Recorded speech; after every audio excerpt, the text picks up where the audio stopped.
きるな悲しい人をお届けしました。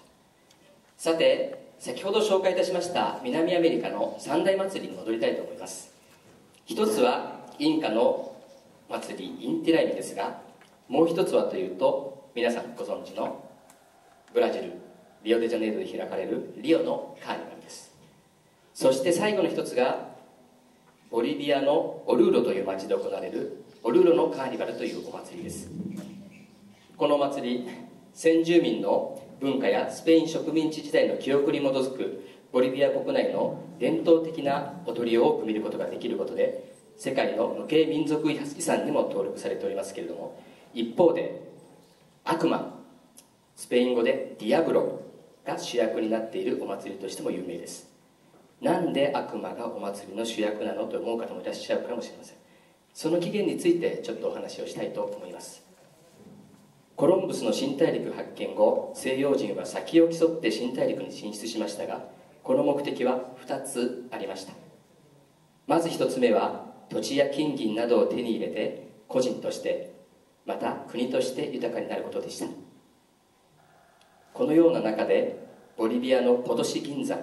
をはじめ当時の西洋の経済を左右する産出量を誇る鉱山が発見され、スペインの植民地となったアンデスの人々は奴隷として金を掘るために酷使されました。一説にはこのために800万人が犠牲になったと言われ、ポトシ銀山は人を食う山として恐れられたのです。また西洋人にはキリスト教を広めるというもう一つの目的もありました。キリスト教はアンデスの土着の信仰とある時は対立し、またある時は融合しながら民衆の間に広まっていくわけですが、このキリスト教では神は天に、天の上ですね、天の上、天上に、悪魔は地下にいるとされていることから、鉱山の中で過酷な労働を強いられていた先住民たちの間で、自分たちと同じ地下にいると言われている悪魔を守り神とする信仰が芽生えました。そしてオルーロのカーニバルでのディアブロのように、その信仰は現在までも受け継がれているということです。ということで曲に行きたいと思いますが、続いてお送りする曲はただいまご紹介いたしましたオルーロのカーニバルで演奏されるモレナーダというリズムの曲で、マリポーサ、蝶々という曲です。この曲、小学校の音楽の教科書にも載っていたため聞いたことのある人もいるかと思います。途中で手拍子、足拍子が入るので、皆さんもぜひご一緒にやってみてください。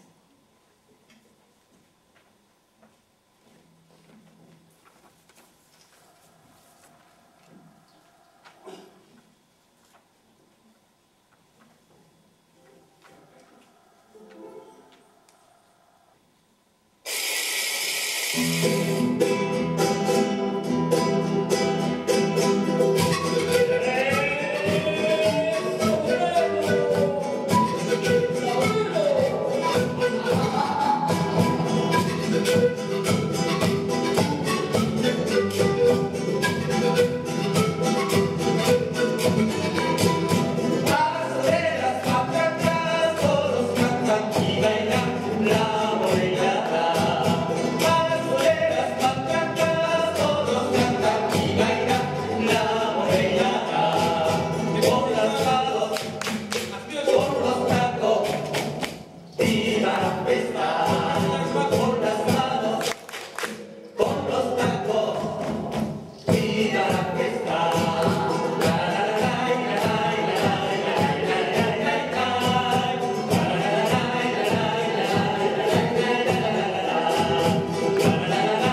マリポーサ、蝶々でした。